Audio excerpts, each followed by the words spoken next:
Hi guys, எல்லாருக்கும் வணக்கம் guys. இந்த வீடியோவில் நம்ம என்ன பார்க்க போகிறோன்னா, இந்திய அணியை பார்த்தா ரொம்ப பெருமையாக இருக்குப்பா, ஒரு பக்கம் பொறாமையாகவும் இருக்குது.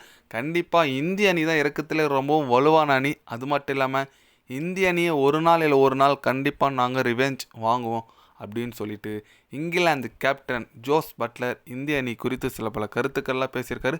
அவர் என்ன பேசினார், ஏது பேசினார் சொல்லிட்டு வீடியோவில் டீட்டெயில்டாக பார்க்கலாம்.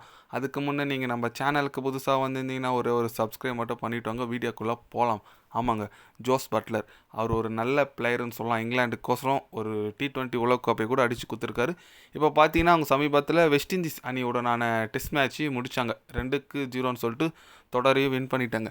இந்த நிலையில் பார்த்தீங்கன்னா அடுத்து ஆஸ்திரேலியா அணி கூட ஒரு தொடர் விளையாட போகிறாங்க. அது போகிறதுக்கு முன்னே நம்ம ஜோஸ் பட்லர் என்ன சொன்னாருன்னு கேட்டிங்கன்னா, இந்திய அணி குறித்து பத்திரிகையாளர் கேட்டதற்கு, இந்திய அணி உண்மையாக வலுவாக தான் இருக்குது, கண்டிப்பாக நாங்கள் ஒத்துக்கிறோம். அவங்க உலகக்கோப்பை T20 உலகக்கோப்பை அடிக்கிறதுக்கான தகுதியான டீமு தான், அதில் எந்த விதமான சந்தேகமும் இல்லை.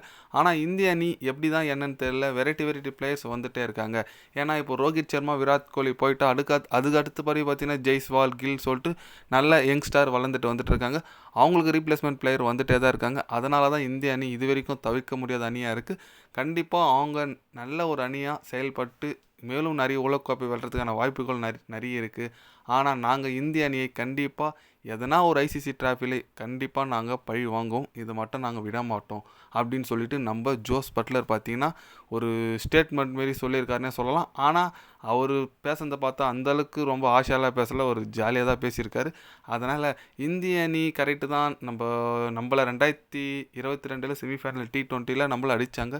அதுக்கு ரிவெஞ்ச் இந்த வருஷம் T20 உலகக்கோப்பையில் நம்ம அதே செமியில் அடிச்சிட்டோம்.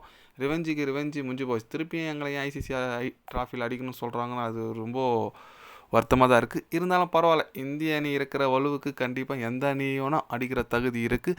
அடுத்த ஐசிசி ட்ராஃபின்னு பார்த்தீங்கன்னா சாம்பியன் ட்ராஃபி தான். அந்த சாம்பியன் ட்ராஃபியில் இந்திய அணி விளையாடாத அதே ஒரு சந்தேகத்தில் இருக்குங்க. ஏன்னு கேட்டிங்கன்னா அது பாகிஸ்தானில் போய் விளையாட சொல்கிறாங்க ஐசிசி சாம்பியன் ட்ராஃபியை. இந்தியா பிசிசி என்ன சொல்கிறாங்க, நாங்கள் அங்கெல்லாம் போய் விளையாட மாட்டோம், வேறு இடத்துல எங்கன்னா மாற்றுன்னு சொல்கிறாங்க.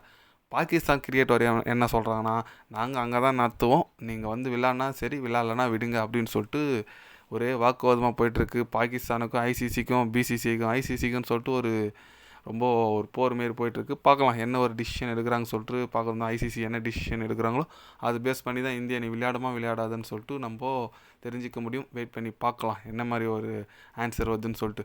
நீங்கள் சொல்லுங்கள், இந்திய அணி பாகிஸ்தானில் போய் விளையாடணுமா, நீங்கள் என்ன நினைக்கிறீங்கன்னு சொல்லிட்டு ஒரு கமெண்ட் பண்ணிட்டு போங்க.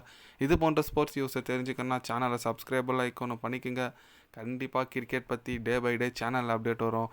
மறக்காமல் சப்ஸ்கிரைப் மட்டும் கொஞ்சம் பண்ணி வச்சுக்கோங்க. நன்றி, வணக்கம்.